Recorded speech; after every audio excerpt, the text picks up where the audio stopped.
Hello दोस्तों, नमस्कार। मैं सुनील, संकल्प स्टडी पॉइंट में आपका स्वागत है। दोस्तों, आज मैं ईवीएस के टॉप 10 क्वेश्चन सीरीज पर चर्चा करूंगा जो यूपी टेट और सुपर टेट के लिए महत्वपूर्ण है। चलिए, पहला क्वेश्चन हम लोग देखते हैं क्या है। निम्न में कौन सी गैस ग्रीन हाउस गैस नहीं है? तो इसमें हमें क्या देखना है कि ग्रीन हाउस गैस कौन सी नहीं है। तो कार्बन डाइऑक्साइड भी होती है green house gas, nitrous oxide भी होती है और मीथेन भी होती है। हीलियम नहीं होती है, ध्यान रखिएगा। हीलियम गैस और hydrogen gas green house gas नहीं होती हैं, ठीक है, इसको ध्यान रखिएगा। अच्छा, कार्बन डाइऑक्साइड जो गैस है इसको हम लोग क्या बोलते हैं? इसका सूत्र क्या होता है? CO2। CO2 होता है कार्बन डाइऑक्साइड का जो सूत्र होता है। नाइट्रस ऑक्साइड जो है इसको हंसाने वाली गैस भी कहते हैं और इनका जो सूत्र होता है N2O, ठीक है। और इसके अलावा मीथेन जो गैस है, मीथेन गैस के बारे में आप लोग जानते होंगे, यह दलदली जगह से ये उत्पन्न होती है, जैसे धान के खेत से उत्पन्न होना, ठीक है। गोबर गैस जो है वहाँ से उत्पन्न होता है, ठीक है। तो ये जो है इसका जो फार्मूला होता है, जो इसका नाम होता है CH4 होता है, ठीक है। और इसमें थोड़ा सा ध्यान रखिएगा, ग्रीन हाउस गैस जल वाष्प भी होता है, जल वाष्प भी होता है, ठीक है। जल वाष्प हो गया, फिर उसके बाद से क्लोरोफ्लोरोकार्बन भी होता है ग्रीन हाउस गैस, ठीक है। तो ध्यान रखिएगा, ग्रीन हाउस गैस कौन सी हैं? Carbon dioxide, nitrous oxide, methane, फिर उसके बाद से जलवाष्प, क्लोरोफ्लोरोकार्बन। लेकिन हाइड्रोजन और हीलियम ग्रीन हाउस गैस नहीं है, ठीक है। चलिए नेक्स्ट क्वेश्चन पे चलते हैं। नेक्स्ट क्वेश्चन क्या है? नेक्स्ट क्वेश्चन है, ऊर्जा का पिरामिड कैसा बनता है? ऊर्जा का पिरामिड जो होता है ना, तो वह सीधा बनता है। कैसा बनता है? इस तरह से ऊर्जा का पिरामिड बनेगा। इधर उत्पादक रहेगा, फिर उसके बाद प्राथमिक उपभोक्ता, द्वितीयक उपभोक्ता, तृतीयक उपभोक्ता, फिर अपघटक, ऐसे होता है, ठीक है। तो ये ऊर्जा का पिरामिड है, ठीक है। और एक और मुझे बता दीजिए, जंगल का पिरामिड यदि आपसे पूछे कि जंगल का पिरामिड कैसा बनता है, तो इसका भी, जंगल का भी सीधा बनता है, जंगल का भी सीधा बनता है। अच्छा, मुझे बता दीजिए कि जैसे मैं नदी का पिरामिड पूछ दूं, नदी का पिरामिड कैसा बनेगा, तो नदी का पिरामिड जो होगा वह उल्टा बनेगा, ठीक है। उल्टा यानी कि ऐसे बनेगा, मैं बता देता हूँ कैसे बनेगा। नदी का पिरामिड जो है ऐसे बनेगा, ठीक है। ये ऐसे बनेगा नदी का पिरामिड, इसको उल्टा पिरामिड कहते हैं। नदी का पिरामिड हो गया, तालाब हो गया, झील हो गया, पेड़ हो गया, इन सभी का जो है उल्टा पिरामिड बनता है। समुद्र का भी पिरामिड उल्टा बनता है, ठीक है। अच्छा, ऊर्जा प्रवाह का नियम जो है 10%, जो ऊर्जा प्रवाह का नियम है, ये किसने दिया था?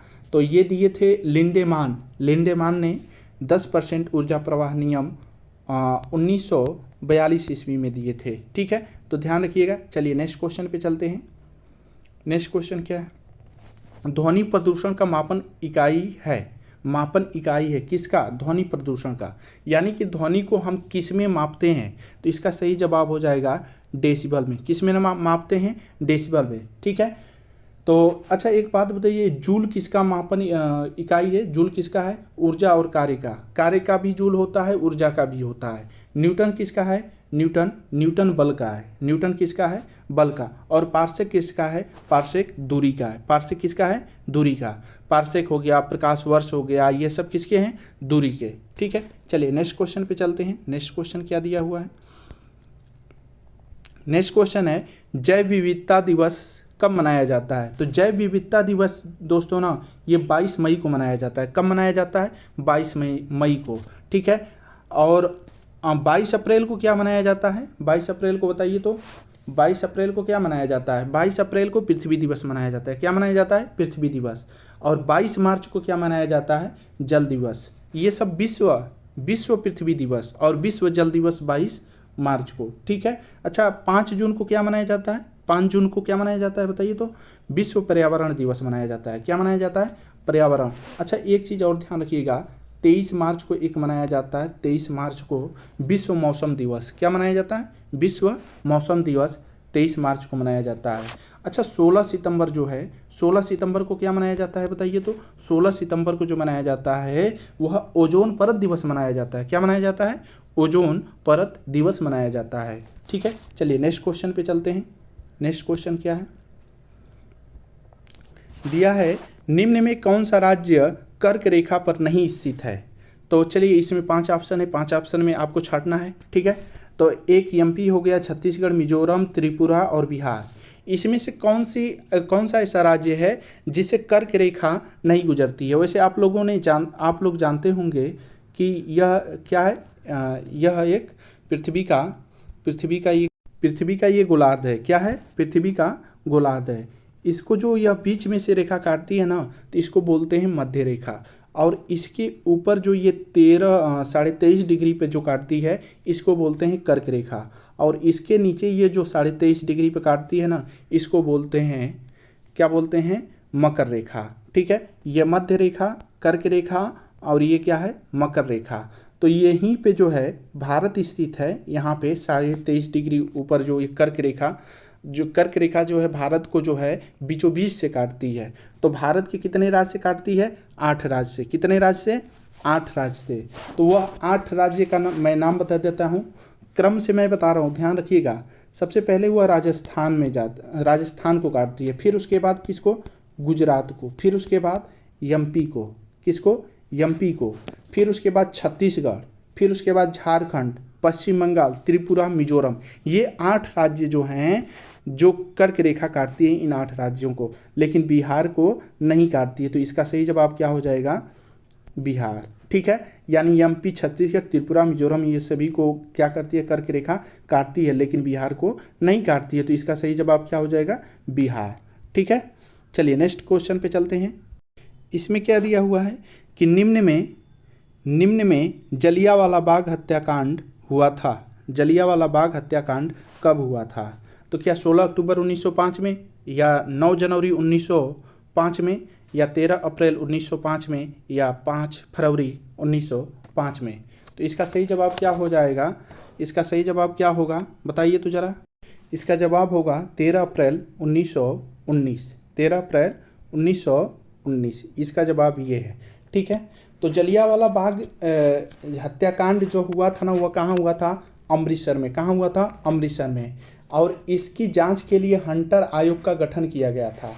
और हंटर आयोग ने जनरल डायर को क्या किया था? निर्दोष साबित कर दिया। जब निर्दोष साबित कर दिया तो उन्हीं को जो है गोली मारकर हत्या किए थे उधम सिंह ने। और कहाँ मारकर हत्या किए थे? इंग्लैंड में। कहाँ? इंग्लैंड में। कौन मारे थे? उधम सिंह ने। किसको मारे थे? जनरल डायर को। और किस लिए मारे थे? जो है कि हंटर आयोग जो है जलियांवाला बाग जो बना था उसकी जांच करने के लिए हंटर आयोग बना था। और जनरल डायर को जो है हंटर आयोग निर्दोष साबित कर दिया, इसलिए उधम सिंह ने इनको गोली मार दी। ठीक है, और इसी जलियांवाला बाग हत्याकांड के बाद जो है रविन्द्रनाथ टैगोर ने नाइटहुड की उपाधि जो है वापस कर दी। क्या कर दी? नाइटहुड की उपाधि वापस कर दी। ठीक है, अच्छा 16 अक्टूबर 1905 को क्या हुआ था जानते हैं? 16 अक्टूबर 1905 को तो मैं बता देता हूँ, ध्यान रखिएगा। 16 अक्टूबर 1905 को बंगाल विभाजन हुआ था। और किसके शासनकाल में? लॉर्ड कर्जन के शासनकाल में। उस समय वायसराय जो थे लॉर्ड कर्जन थे। और इन्होंने एक नारा दिया था कि फूट डालो राज करो, यानी कि भारत से बंगाल का विभाजन किए थे 16 अक्टूबर 1905 को। और ये नारा दिए थे कि फूट डालो राज करो। ठीक है, और 9 अगस्त 1900, इसको 15 कर लीजिएगा, 1900 ये 15, ये 0 नहीं, 1915। तो 9 जनवरी 1915 को जो है महात्मा गांधी जो है कि भारत आते हैं। ठीक है, 9 जनवरी 1915 को महात्मा गांधी जी कहाँ से आते हैं भारत? ये दक्षिण अफ्रीका से। कहाँ से आते हैं? दक्षिण अफ्रीका से। ठीक है, इसीलिए 9 जनवरी को क्या मनाया जाता है? प्रवासी दिवस मनाया जाता है। ठीक है, और ये 5 फरवरी 1922 है ना। हाँ, 5 फरवरी 1922 ये क्या हुआ था? इस दिन चौरी चौरा हत्याकांड हुआ था। ठीक है, तो ये क्यों?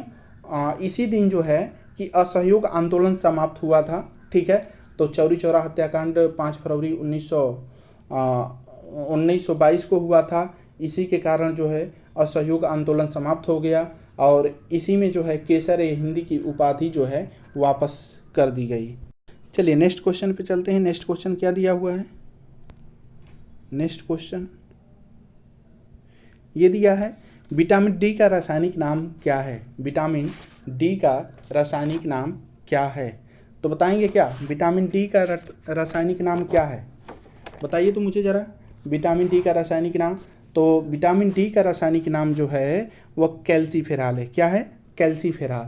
अच्छा, विटामिन ई का जो रासायनिक नाम है, ई का, वो क्या है? टोकोफेरॉल है। ठीक है, विटामिन डी का कैल्सीफेरॉल, विटामिन ई का टोकोफेरॉल, विटामिन ए का जो है रेटिनॉल और विटामिन के का फिलोक्यूनान, और विटामिन बी का जो रासायनिक नाम है वह थायमीन है। क्या है?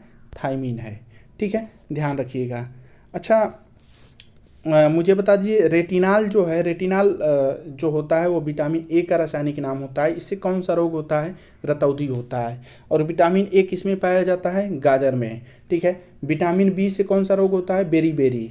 और ये सब जो मांस मछली होती है ना, उसमें ये सब ज़्यादा पाया जाता है, विटामिन बी। और विटामिन सी जो होता है, इसका रासायनिक नाम जो है एस्कॉर्बिक एसिड है। और इससे होने वाला जो रोग होता है वह स्कर्वी है। क्या है? स्कर्वी। और ये किस में पाया जाता है? खट्टे फल में, खट्टे पदार्थ में, जैसे नींबू हो गया, संतरा हो गया, अंगूर हो गया, ये सब किस में पाए जाएंगे? विटामिन सी में। और विटामिन डी जो है, विटामिन डी कैल्सीफेरॉल इसका रासायनिक नाम है। और इससे होने वाला रोग जो है रिकेटस होता है।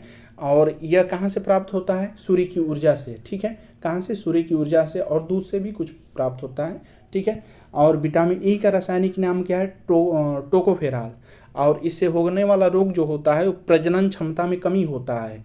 ठीक है, ये कहाँ से प्राप्त होता है? जैसे अखरोट हो गया, ठीक है, बादाम हो गया, अंकुरित जो अनाज होते हैं वहाँ से ये मिलते हैं। ठीक है, विटामिन के जो है इसका रासायनिक नाम जो होता है फिलोक्यूनान होता है। और इसमें क्या होता है कि रक्त का थक्का नहीं जमता है। ठीक है, तो ये होता है विटामिन के। और ये सब किस में पाए जाते हैं? हरी सब्जी हो गया, जैसे पालक हो गया, पत्ता गोभी हो गया, ये सब में ये पाया जाता है। चलिए नेक्स्ट क्वेश्चन पे चलते हैं। नेक्स्ट क्वेश्चन क्या दिया हुआ है? नेक्स्ट क्वेश्चन है, कान्हा नेशनल पार्क किस राज्य में स्थित है? कान्हा नेशनल पार्क किस राज्य में स्थित है? तो इसका सही जवाब है एमपी, यानी मध्य प्रदेश। ठीक है, अच्छा, कान्हा में और कुछ इम्पोर्टेंट नेशनल पार्क हैं, जैसे माधव नेशनल पार्क हो गया, पन्ना नेशनल पार्क हो गया, पेंच नेशनल पार्क हो गया, कूनो नेशनल पार्क हो गया। ये सब कहाँ हैं? मध्य प्रदेश में। ठीक है, राजस्थान में कोई है पार्क? जैसे थार हो गया, थार नेशनल पार्क हो गया, केवलादेव नेशनल पार्क हो गया, रणथंभौर नेशनल पार्क हो गया, सरिस्का नेशनल पार्क हो गया। ये सब राजस्थान में है। उत्तराखंड में बताइए तो, उत्तराखंड में जैसे जिम कॉर्बेट हो गया, गोविंद पशु विहार हो गया, नंदा देवी हो गया, राजाजी नेशनल पार्क हो गया। ये सब कहाँ है? उत्तराखंड में। असम में काजीरंगा हो गया, मानस हो गया, ये सब असम के नेशनल पार्क हैं। ठीक है, चलिए नेक्स्ट क्वेश्चन पे चलते हैं। नेक्स्ट क्वेश्चन क्या दिया हुआ है? कांग्रेस की स्थापना किसके शासनकाल में हुआ? तो इसका सही जवाब है डफरिन। किसके शासनकाल में? डफरिन के। अच्छा, कांग्रेस की जो स्थापना किए थे ना, वह ए.ओ. ह्यूम ने किए थे। जब ए.ओ. ह्यूम ने स्थापना की थी तो उस समय के जो कांग्रेस के अध्यक्ष जो थे, उनका नाम था W.C. बनर्जी, यानी कि विमोश चंद्र बनर्जी। अच्छा, ये सरोजिनी नायडू दिया है, तो ये कांग्रेस की जो हैं प्रथम भारतीय महिला अध्यक्ष थी। क्या थी? कांग्रेस के प्रथम भारतीय महिला अध्यक्ष थी। ठीक है, अगर प्रथम महिला अध्यक्ष केवल पूछे ना तब एनी बेसेंट, और भारतीय लगा दे तब सरोजिनी नायडू। और ये जो सरोजिनी नायडू है ना, यह उत्तर प्रदेश के भी प्रथम जो है राज्यपाल भी हैं। ठीक है, चलिए नेक्स्ट क्वेश्चन पे चलते हैं। अच्छा, कब इसकी स्थापना हुई थी जानते हैं? कब इसकी स्थापना हुई थी बताइए तो? 1985 में। कब हुई थी? 1985 में। चलिए नेक्स्ट क्वेश्चन चलते हैं। किस खाद्य श्रृंखला में शाकाहारी होता है? यानी किस खाद्य श्रृंखला में शाकाहारी होता है? अच्छा, आप लोग जानते होंगे खाद्य श्रृंखला जो बनती है ना, खाद्य श्रृंखला जो ऐसे करके बनती है। ठीक है, तो सबसे पहले क्या होता है? उत्पादक होता है, फिर उसके बाद प्राथमिक उपभोक्ता होता है, फिर उसके बाद द्वितीयक उपभोक्ता होता है, फिर उसके बाद तृतीयक उपभोक्ता होता है, फिर उसके बाद अपघटक होते हैं। ठीक है, तो प्राथमिक ये जो उत्पादक होते हैं ना, ये हरे पेड़ पौधे हो गए। क्या हो गए? हरे पेड़ पौधे हो गए। ठीक है, और प्राथमिक उपभोक्ता जो होते हैं वह शाकाहारी होते हैं। क्या होते हैं? शाकाहारी होते हैं। ठीक है, और ये द्वितीयक उपभोक्ता जो होते हैं, द्वितीयक उपभोक्ता वो मांसाहारी होते हैं, और तृतीयक उपभोक्ता जो होते हैं वह सर्वाहारी होते हैं। लेकिन अपघटक जो होता है ना, यह मृतपोषी होता है, यानी सबको सड़ा गला कर क्या करता है? मिट्टी में मिला देता है। अपघटक जैसे कवक हो गया, शैवाल हो गया, ये सब क्या करते हैं? किसी को सड़ा गला कर जो है मिट्टी में मिला देते हैं। तो ये हो गया। ठीक है, तो इसका सही जवाब क्या हो जाएगा? इसमें शाकाहारी पूछा है ना, तो ये क्या घास उस कौन खाते हैं? ये प्राथमिक उपभोक्ता खाते हैं। ठीक है, तो ये प्राथमिक उपभोक्ता है, तो इसका सही जवाब हो जाएगा प्राथमिक उपभोक्ता। ठीक है, चलिए दोस्तों, मैं अपने वाणी को यहीं पे विराम देता हूँ। ठीक है, थैंक यू, धन्यवाद।